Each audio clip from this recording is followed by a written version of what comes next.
The Prophet ﷺ said,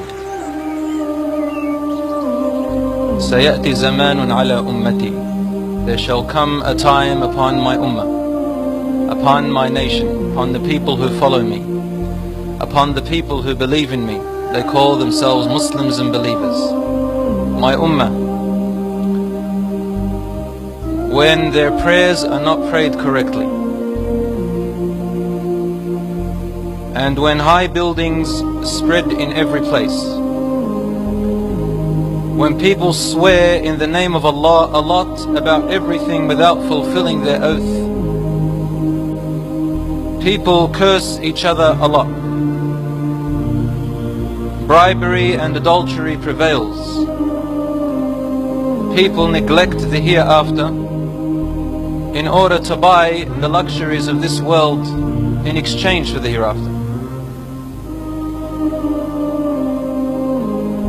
So people become materialistic. The Prophet ﷺ said, فَإِذَا رَأَيْتَ ذَلِكَ فَالنَّجَاةَ النَّجَاةِ. If you see this happening in your time, then seek refuge, seek refuge. Find a solution to get away from all of this. It's not an easy solution, but you need to stay away from all this. In one other hadith, a man said, Ya Rasulullah, what is seeking refuge? How do I seek protection? What do you mean by that? And Rasul ﷺ gave an expression like this. He said, by adhering to your house and keeping your mouth shut, and hold your tongue and hand from doing unlawful until death comes to you. There's going to come a time even worse than this one, brothers and sisters, where a person becomes so confused about what is happening in the world, so deluded by everything that they see and hear, that they're not going to know what to do and where to go and who to stand with, except to stay away from things, even if they mean sitting at home, abstaining from all of this, because there's not much they can do anymore. They want to do good, but where do they go? They want to avoid the bad, but it's all the way, all around.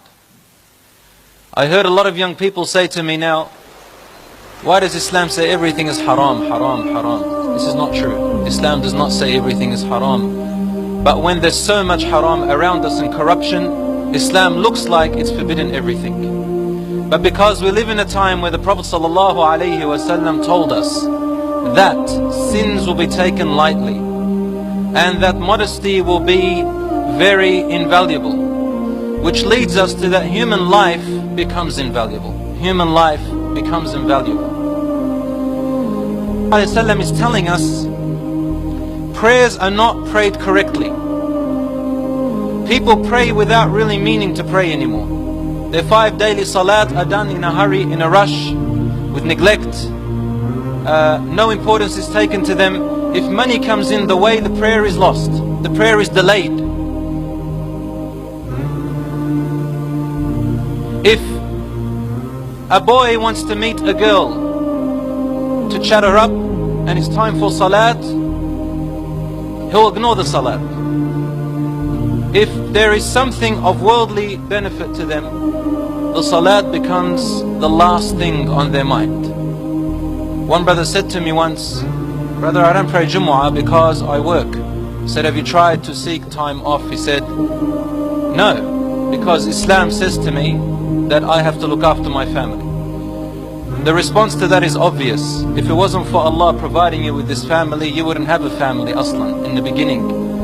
When you turn away from Allah and become ungrateful to Him and rely on other than Allah subhanahu wa ta'ala, Allah describes this type of family like the family of the spider in the Quran.